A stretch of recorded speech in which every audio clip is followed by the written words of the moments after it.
Hello YouTube and welcome to this edition of Race Car Fabrication and Restoration. I'm Ronnie Humphrey, and as always, thank you for joining us today. Well, we made it back from Denver, North Carolina, and today we're going to start tackling the nose on the front of the Buick. We're also going to give you an update on Ryan's Modified and let you know what his plans are for hitting the track. So stay tuned.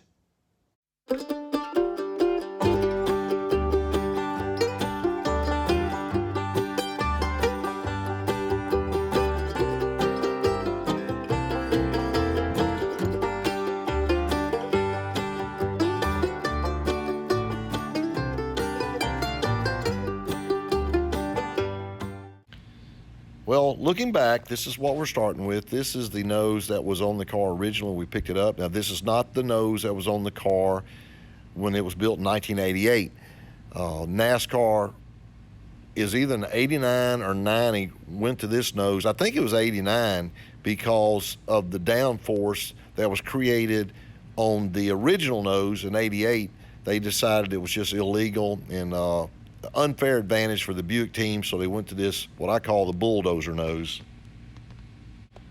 Now here you can see the noses as they are compared to one another.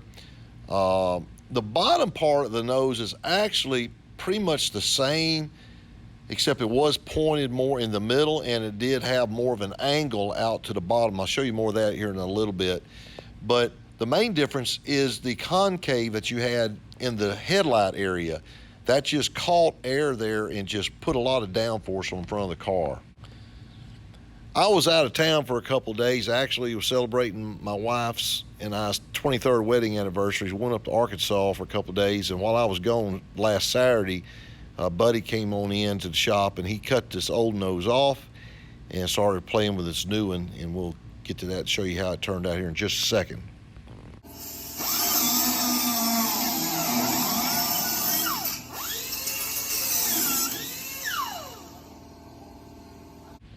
Now, we knew that the width of the nose, everything was exactly the same, basically just except for the headlight area. So the contour of the hood was the same and the width was the same, so that made it a lot easier. It was going to be a much easier project than what I first had anticipated.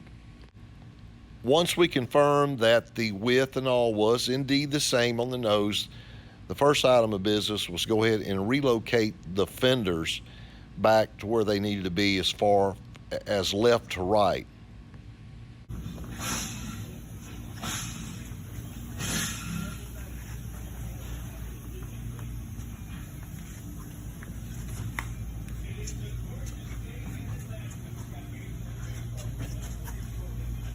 As I was mentioning earlier, the shape of this nose, how it actually comes out at the bottom like that, and then is caved on, concaved on each side. I mean, that thing's like a snowplow.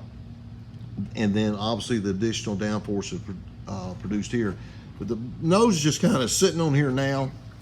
You see the difference. This other nose actually had to come up and went this direction. We cut it back.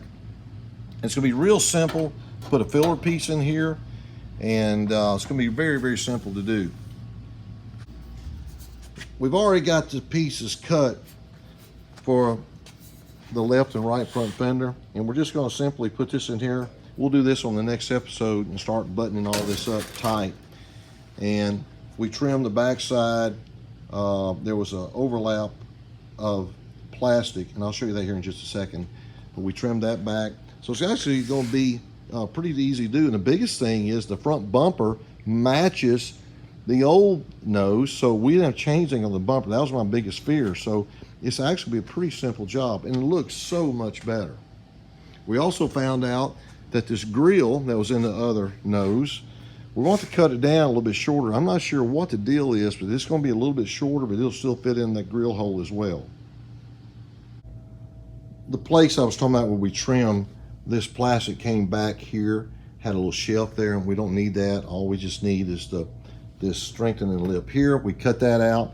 So all in all, it's going to be pretty simple to do. Very excited about it. I do want to give you an update on Ryan's car. The car is basically ready. He wants to change oil in it, and he wants to, actually we got the starter pulled off. We got the starter being checked at the starter place right now, but other than that, it's ready to go. He got his seat mounted and got all his protective stuff. It just does such great aluminum work up there. The spoiler has been fixed and is ready. It's just folded back right now, but that's ready to go on. And there we go, kind of give you an idea what we're looking at. So that looks good. So he's hoping to try to make it tomorrow night, but I tell you, work is more important right now, and that's kind of the hold up. But we're hoping that get starter back, and if we get the starter back from the shop today, he should be good to go. And of course, we will try to follow some of his progress. Well, that's kind of a short and quick and dirty look at where we're at on the Buick Nose. I just wanted to give you a real quick update. I did buy a piece of square tubing that we're going to use to fabricate support for behind the nose, basically for the lip down there. We got to bend that up. So in the next episode, we'll pick up and we'll get this thing fast and solid. Appreciate you guys joining as always. Don't forget to hit that subscribe button if you haven't done so, and hit that like button. I'd greatly appreciate it. Hope you guys have a fantastic rest of your day. We'll see you next time on Race Car Fabrication and Restoration. God bless you. You take care.